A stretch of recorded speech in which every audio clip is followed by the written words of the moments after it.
Big breaking news చూస్తున్నాం. అహ్మదాబాద్ విమాన ప్రమాదం పెను విషాదాన్ని నింపింది. ఎటు చూసినా అక్కడ శవాలే కనిపిస్తున్నాయి. దెబ్బతిన్న బిల్డింగ్లు, కాలిపోయిన కార్లు, బైకులు కనిపిస్తున్నాయి. అహ్మదాబాద్ విమాన ప్రమాదం తర్వాత అక్కడ పరిస్థితి పూర్తిగా ఒక భయానకాన్ని తలపించే విధంగా ఉంది. 265కి మృతుల సంఖ్య చేరింది. ఇంకా ఈ సంఖ్య పెరిగే అవకాశం కనిపిస్తుంది. విమానంలో ప్రయాణించిన వారితో పాటు మెడికో కాలేజీలోని డాక్టర్లు, మెడికోలు దాదాపుగా 20 మందికి పైగా చనిపోయినట్టుగా తెలుస్తోంది. ప్రమాద ధాటికి మృతదేహాలు పూర్తిగా కాలిపోయి గుర్తుపట్టలేని స్థితిలో ఉండటంతో DNA ద్వారా మృతదేహాలను గుర్తించి బంధువులకు అప్పగించేందుకు అధికారులు పూర్తిగా అక్కడ శ్రమిస్తూ ఉన్నారు. సహాయక చర్యలు కొనసాగుతున్నాయి. అక్కడి నుంచి తాజా సమాచారం తెలుసుకుందాం. అహ్మదాబాద్లో ఎక్కడైతే విమాన ప్రమాదం జరిగిందో అక్కడి నుంచి, ఆ సంఘటన స్థలం నుంచి మరింత ఇన్ఫర్మేషన్ అందించడానికి లైవ్ లో సిద్ధంగా ఉన్నారు మా ప్రతినిధి హర్షిని. ఏంటి అక్కడి నుంచి సమాచారం? పూర్తిగా అధికారులు అక్కడ పర్యవేక్షిస్తున్నారు, సహాయక చర్యలు కొనసాగుతున్నాయి. మృతదేహాలు అన్నీ కూడా పూర్తిగా ఆసుపత్రికి తరలించిన పరిస్థితి ఉందా? అక్కడ ఏం జరుగుతోంది ప్రజెంట్? మృతదేహాలు అన్ని పూర్తిగా తరలించిన పరిస్థితి కంటే మనం అలా స్పెక్యులేషన్స్ దారిలో కాకుండా వాస్తవాలు కొద్దిగా లేట్ అయినా వాస్తవాలు చెప్పే ప్రయత్నం చేద్దాము.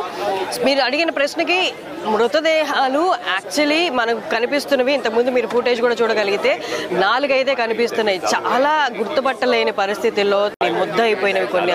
అన్ని శవాలు మనకి రికవర్ అయ్యా, తీసారా అంటే అది ఇంతవరకు నిర్ధారించలేకపోతున్నారు. వాళ్ళు నిర్ధారించింది మాత్రం కేవలం ఒకటే బయటకు వచ్చినట్టు కనిపిస్తుంది.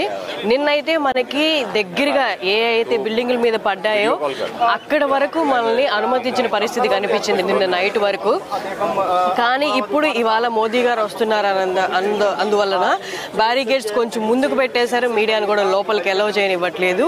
ఇక్కడైతే కొంచెం ఉద్రిక్త వాతావరణమే ఉంది మీడియా పీపుల్ కి పోలీస్ మధ్య. వాళ్ళు వీళ్ళు సామరస్యంగా ఉండాలి అన్న పరిస్థితి వాళ్ళు క్రియేట్ చేయడానికి ఒక కైండ్ ఆఫ్ క్రాష్ తర్వాత వాళ్ళు సేకరించాల్సిన ఆధారాలన్నీ సేకరిస్తున్నారు. అలాగే పోలీస్ డిపార్ట్మెంట్ నిన్న జరిగిన దుర్ఘటన దగ్గర నుండి ఇక్కడే ఉన్నారు. వారు రాత్రి కూడా పడుకోకుండా వాళ్ళు ఇక్కడే డ్యూటీలోనే ఉన్నారు. నేను రాత్రి 11 గంటలకు సుమన్ టీవీ ఇక్కడ చేరుకున్న టయానికి ఎవరైతే పోలీసులు ఉన్నారో వాళ్ళు ఇంకా ఇక్కడే ఉన్నారు. నార్మల్ గా పోలీసులు షిఫ్ట్ వారి పనిచేస్తుంటారు అనుకున్నారు, కాదు. నిన్న మధ్యాహ్నం నుండి ఇప్పటి వరకు ఎవరైతే పోలీసులు మధ్యాహ్నం వచ్చారో వాళ్ళే ఇప్పటికీ ఉన్నారు. ఇంకొకటి, నేను మాట్లాడుతున్నప్పుడు మీకు క్లియర్ గా అసలు ఎలా జరిగింది 2-3 మినిట్స్ లోనే మీరు ఫ్లైట్ వెళ్లే మార్గం మీకు చూపిస్తాను. కరెక్ట్ గా నేను ఎక్కడైతే నిల్చున్నానో ఇదే మార్గంలో ఫ్లైట్స్ వెళ్తాయి అన్నమాట. సో ఇదే మార్గంలో వెళ్తాయి. మనకి ఆ ఫ్లైట్ ఏదైతే కూలిపోయిందో Boeing Dreamliner 787 Dreamliner ఏదైతే కూలిపోయిందో అది పరిపూర్ణంగా కూడా టేక్ ఆఫ్ అవ్వలేదు. మన విజువల్స్ లో చూపిస్తున్నట్టు పరిపూర్ణంగా టేక్ ఆఫ్ అయితే జస్ట్ టేక్ ఆఫ్ అయిన 30 సెకండ్స్ కే పైలట్ కి తెలిసిపోయింది అవుట్ ఆఫ్ కంట్రోల్ ఉంది అని. అందుకే వాళ్ళు మేడే సిగ్నల్స్ పంపించారు. ఫ్లైట్ ఆ కంట్రోల్ తప్పిపోయింది, నేను చేతులు ఎత్తేస్తున్నాను, నేనేమి చేయలేను. వెంటనే వీళ్ళు 40th సెకండ్ లోనో వాళ్ళకి రెస్పాండ్ అవ్వడానికి ట్రై చేస్తే అప్పటికే ఎలాంటి సిగ్నల్ బోయింగ్ నుండి వాళ్ళకి అందలేదు. సో ఇది జరిగింది. నిన్న చాలా మంది చెప్పింది, చూస్తున్న పరిస్థితులను బట్టి ఇక్కడ ఉన్న ఒక అవగాహన తెచ్చుకొని చెప్పింది ఏంటి అంటే, మెస్ లో భోజనం చేస్తున్న డాక్టర్స్, మెడికోస్ ఎవరైతే ఉన్నారో వాళ్ళ మీద పడింది, స్టూడెంట్స్ మీద.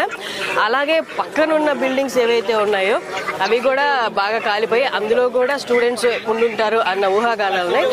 కానీ ఇప్పుడు మనం ఇక్కడ సేకరించిన ఇన్ఫర్మేషన్ ని బట్టి ఆ పక్కన కాలిపోయిన బిల్డింగ్స్ ఉన్నాయి కదా, మెస్ లో పిల్లల మీద పడిందే కాకుండా పక్కన కాలిపోయిన బిల్డింగ్స్ లో కూడా తీవ్ర నష్టం జరిగింది. ఎలా అంటే ఆ పక్కనున్నవి హాస్టల్ కాదు, చేస్తున్న సూపర్ స్పెషాలిటీ డాక్టర్లు.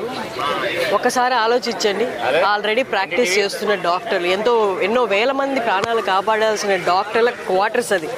ఓన్లీ డాక్టర్సే అక్కడ లేరు, వాళ్ళ ఫ్యామిలీ మెంబర్స్ ఉన్నారు.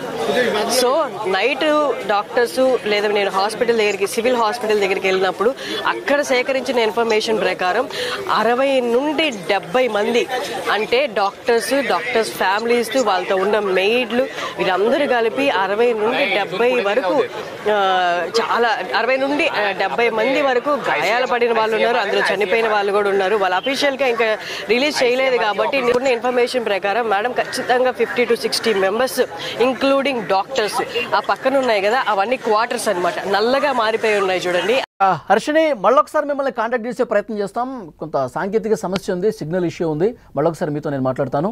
అది ప్రస్తుతం హర్షిని చెప్తా ఉన్నారు ఆ సంఘటన స్థలంలో ప్రస్తుత పరిస్థితి, అలాగే ఎప్పుడైతే ఈ ప్రమాదం జరిగిందో ప్రమాదం తర్వాత ఉన్నటువంటి పరిస్థితిని కూడా పూర్తిగా ఎక్స్ప్లెయిన్ చేసే ప్రయత్నం చేస్తున్నారు. అక్కడ మెడికోస్ ఉన్నారు, వాళ్ళకి ఫ్యామిలీస్ ఉన్నారు, హాస్టల్లో భోజనం చేస్తున్నటువంటి క్రమంలో లంచ్ టైంలో ఈ క్రాష్ అవటం వల్ల పెద్ద ప్రమాదం జరిగింది. వాళ్ళు 60 నుంచి 70 మంది వరకు ఉన్నారు. ఎందుకంటే ఈ విమానంలో 240 మంది వరకు ఉంటే ఇక్కడ 60 మంది వరకు ఈ బిల్డింగ్లో ఉన్న పరిస్థితి. సో అందరూ కూడా తీవ్రంగా గాయాల పాలయ్యారు, చాలామంది చనిపోయారు. ఇప్పటి వరకు వస్తున్నటువంటి లెక్క 270 మృతదేహాలు చనిపోయినట్టుగా వాళ్ళకి గుర్తించినట్టుగా తెలుస్తుంది. ఇంకా మృతుల సంఖ్య పెరిగే పరిస్థితి కనిపిస్తుంది. ప్రస్తుతం DNA టెస్ట్ కూడా చేస్తూ ఉన్నారు, ఎందుకంటే కుటుంబ సభ్యులకు అప్పగించే ప్రక్రియ చాలా వేగంగా జరుగుతోంది. ఈరోజు ప్రధాని నరేంద్ర మోదీ కూడా సంఘటనా స్థలానికి వచ్చి పరిస్థితిని పూర్తిగా పరిశీలిస్తూ ఉన్నారు, సమీక్ష చేసే అవకాశం కనిపిస్తోంది. సో దర్యాప్తు అయితే నిష్పక్షపాతంగా జరిపిస్తామని చెప్తా ఉన్నారు. దీని వెనకాల రీజన్ ఏంటి, కారణం ఏం కనిపిస్తోంది? ఇంత పెద్ద పెను విషాదానికి దారితీసినటువంటి ఈ ప్లేన్ క్రాష్ అవడానికి సాంకేతిక సమస్య కారణమా, లేకపోతే దీనికి కారణం వేరే ఉందా? ఇవన్నీ కూడా నిగ్గు తేల్చాల్సినటువంటి విషయం కనిపిస్తోంది.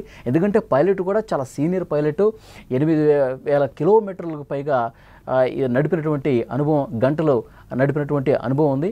సో డెఫినెట్గా ఇవన్నీ కూడా పరిశీలిస్తూ ఉన్నారు. కాక్పిట్ వాయిస్ రికార్డర్ ఏదైతే ఉందో అది మేడే అని చెప్పి 3 సార్లు అత్యవసర పరిస్థితిని ప్రకటించిన తర్వాత వాళ్ళు ఏం మాట్లాడారు, ఆ కాల్లో ఏముంది, ఆ వాయిస్ రికార్డర్ కాక్పిట్కి సంబంధించి బ్లాక్ బాక్స్కి సంబంధించినటువంటి సమాచారం వెలికి తీసే పనిలో ఉన్నారు. ప్రస్తుతం దాని జాడ కోసం వెతుకుతూ ఉన్నారు. అక్కడ అత్యవసర పరిస్థితి ప్రకటించారు, ఎందుకంటే ఎవరూ కూడా అక్కడికి రాకుండా, ఎందుకంటే ఇంకా చాలా వేడి వాతావరణం కనిపిస్తుంది. ఎక్కడైతే విమానం క్రాష్ అయిందో వేడి వాతావరణం ఇంకా ఉంది, చెట్లన్నీ కూడా పూర్తిగా కాలిపోయి మంటలు ఇంకా ఆరనటువంటి పరిస్థితి ఉంది. సో డెఫినెట్గా ప్రస్తుతం అధికారులు ఒకవైపు దర్యాప్తు చేస్తున్నారు, మరోవైపు దొరికినటువంటి మృతదేహాలన్నింటినీ కూడా ఆసుపత్రికి తీసుకెళ్లి ప్రస్తుతం DNA టెస్టులు చేస్తున్నటువంటి పరిస్థితి ఉంది. కుటుంబ సభ్యులు ఆర్తనాదాలతో, ఒక విషాద వర్ణాలతో అక్కడ పరిస్థితి ఎంత దారుణంగా ఉందంటే చెప్పటం వీలు కావట్లేదు. కుటుంబ సభ్యుల రోదనలు మిన్నెట్టుతున్న పరిస్థితి. ఎక్కడ చూసినా శవాలే కనిపిస్తున్నాయి, దెబ్బతిన్న బిల్డింగ్లు, కాలిపోయిన కార్లు, బైకులు. గుజరాత్ విమాన ప్రమాదం తర్వాత అక్కడ పరిస్థితి మనం చూస్తూ ఉన్నాం. ఇప్పటికే 265కు పైగా మృతుల సంఖ్య ఉంది, ఇంకా మృతుల సంఖ్య పెరిగే పరిస్థితి కనిపిస్తుంది. విమానంలో ప్రయాణించిన వారితో పాటు మెడికో కాలేజీలోని డాక్టర్లు, మెడికోలు దాదాపుగా 60 నుంచి 70 మంది వరకు ఉన్నారు. సో వాళ్ళ సంఖ్య ఎంత, వాళ్ళు ఎంతమంది చనిపోయారు అనేది కూడా ఇవాళ బయటకు వచ్చే అవకాశం ఉంది.